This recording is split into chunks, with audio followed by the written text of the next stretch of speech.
Hello friends, welcome back to this channel. दोस्तों, इस video में रिलायंस कम्युनिकेशन लिमिटेड के लिए कुछ कन्वर्सेशन करेंगे, लेकिन उससे पहले आपसे रिक्वेस्ट करना चाहूँगा कि अगर आप चैनल को पहली बार देख रहे हैं, सब्सक्राइब करके बेल आइकन को हिट कर लीजिए ताकि आपको आने वाले समय में किसी भी इंफॉर्मेटिव वीडियोस की नोटिफिकेशन आपको मिस ना हो।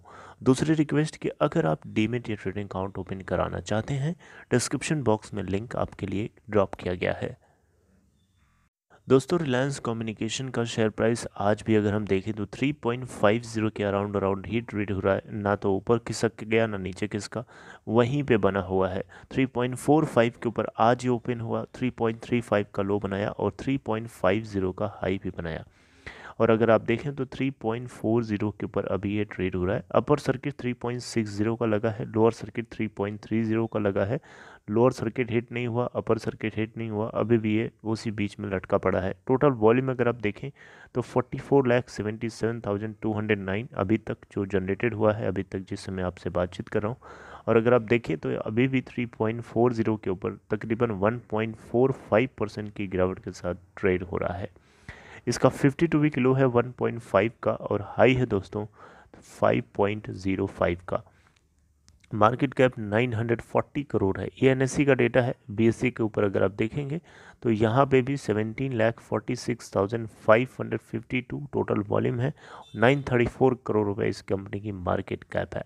दिसंबर क्वार्टर के अंदर कंपनी को टोटल कितना लॉस या प्रॉफिट हुआ अभी हम उसके ऊपर नहीं कमेंट कर सकते, क्योंकि आया ही नहीं है डेटा अभी। कॉर्पोरेट एक्शंस में अगर हम जाके देखें तो बोर्ड मीटिंग्स इसकी 12 फरवरी को स्केड्यूल करी गई है, यानी 12 फरवरी 2022 को आपको तैयार रहना होगा। जो कुछ अपडेट आएगी हम उसे डिस्कस करेंगे। सितंबर क्वार्टर में इसको 1629 करोड़ का नेट लॉस हुआ था, आप देख सकते हैं। जून क्वार्टर से थोड़ा सा ज़्यादा है स्लाइटली। दिसंबर क्वार्टर तक अगर आप देखें तो प्रमोटर्स की होल्डिंग 5.18% वैसे ही की वैसी बनी हुई है। एफ आई आईज यहाँ पे बहुत ना के बराबर है, 0.17% है। डी आई आईज अगर आप देखें तो डी आई आईज का डेटा यहाँ पे 4.69% है। और ये जो वाला जो एरिया देख रहे हैं ये पूरा का पूरा पब्लिक का है, जो कि 89.2% है। दोस्तों, इस वीडियो में आप लोगों से मैं बातचीत करना चाहूँगा, अंबानी ब्रदर्स से क्या सरकारें डरी हुई हैं। दोस्तों, इस बात को अगर आप महसूस करना चाहते हैं तो इमेजिन करिए कि अगर लास्ट 7 ईयर से बीजेपी की सरकार ना होती, उसकी जगह अगर कांग्रेस की होती, तो क्या रिलायंस कम्युनिकेशन लिमिटेड इसी तरीके से अनरिजॉल्व्ड सिचुएशन में पड़ा होता? क्या आपको लगता है? क्या मोदी गवर्नमेंट से, अंबानी ब्रदर्स से मोदी गवर्नमेंट क्या डरी हुई है, या ये कहना सही होगा कि क्या उनके कंट्रोल में है, यानी अंबानी ब्रदर्स जैसा चाहते हैं क्या वैसे ही मोदी गवर्नमेंट करती है? अगर देखिए, यहाँ पे कई सवाल उठते हैं। पहला सवाल ये उठता है कि अगर मोदी गवर्नमेंट अगर अंबानी ब्रदर्स के काफ़ी क्लोज है, तो फिर अनिल अंबानी को इस बुरी सिचुएशन से, इस मुश्किल सिचुएशन से बाहर क्यों नहीं निकाला? राइट। और अगर मोदी गवर्नमेंट जो है यहाँ पे, अगर अंबानी ब्रदर्स की कंट्रोल में रहती है, तो उस केस में यहाँ पे अनिल अंबानी को इनकी इस बैड सिचुएशन से बाहर निकालना चाहिए। यानी आर कॉम को जितनी प्रॉब्लम से गुजर रही है उससे उसको बाहर करना चाहिए।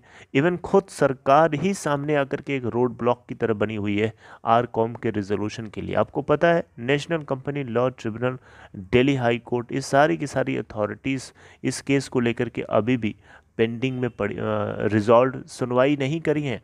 पिछले कई क्वार्टर से ऐसा हो रहा है। और अल्टीमेटली नुकसान किसका हो रहा है? नुकसान हो रहा है आम पब्लिक का, जो रिटेल इन्वेस्टर्स हैं उनका, प्लस साथ साथ में उनका भी नुकसान हो रहा है जो बैंक्स हैं, क्योंकि बैंक्स ने इनको लोन दे रखा है।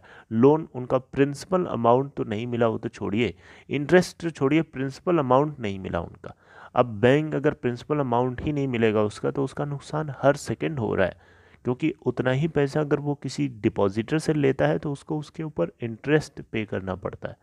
यहाँ इनका प्रिंसिपल अमाउंट पूरा का पूरा फंसा हुआ है, इंटरेस्ट तो मिलना दूर की बात है।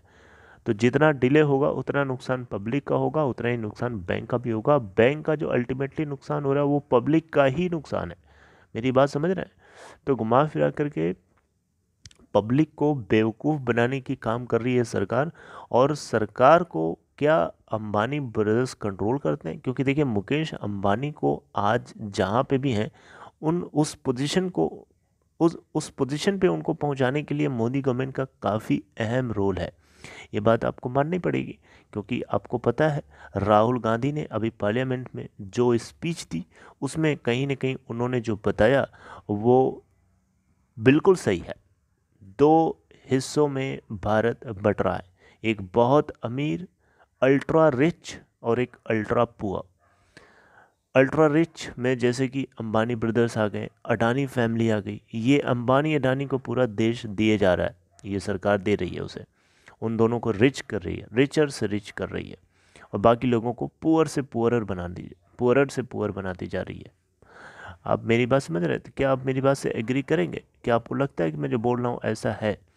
दोस्तों अगर देखिए यहाँ पे कायदे से अगर देखा जाए तो न्यूट्रल गवर्नमेंट अगर होती तो यहाँ पे इस कंपनी आरकॉम के प्रॉब्लम को अभी तक सॉल्व कर दिया गया होता किसी भी तरीके से, या तो आर या तो पार।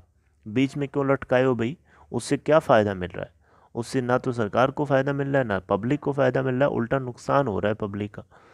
Are you getting my point? तो यहाँ पे अभी भी मुद्दा NCLT के अंदर बना हुआ है एज इट इज़, अभी भी रिजॉल्व नहीं हुआ। यही सरकार एक रोड ब्लॉक की तरह सामने आके खड़ी हो गई इस कंपनी के रिजोल्यूशन के लिए। मतलब क्या है इससे? मतलब साफ होता है कि ये चाहते हैं कि इसका रिजोल्यूशन ही ना हो, यानी ये चाहते हैं कि ये डिलिस्ट ना हो, यानी ये चाहते हैं कि ये ऐसे पड़ी रहे पेंडिंग में, न ये रिजॉल्व, न इसको सही से चलाना जानते हैं, न इसको सही से निकालना जानते हैं। अगर ये सही से चला भी रहे होते तो इसका B2B, business to business consumer, business to business का जो बिज़नेस है डेटा सेंटर का, उसको भी अगर ये प्रॉफिटेबल बनाना चाहें तो बना सकते हैं। एक प्रॉफिट जनरेट हो सकने वाली कंपनी को ये जानबूझ करके स्लॉटर हाउस में लटका के पड़े हुए हैं, उल्टा खटारा बना रहे हैं। ना तो उसको कटने दे रहे हैं, ना तो उसको फंक्शनल होने दे रहे हैं, उसको मुर्दा बना के जिंदा मार रखा है एक तरीके से। आप मेरी बात से अगर एग्री करते हैं तो कमेंट बॉक्स में अपने पॉइंट ऑफ व्यू को ज़रूर शेयर करिएगा। और ये मेरे अपने पर्सनल ओपिनियन है जो पूरी तरीके से गलत भी साबित हो सकता है।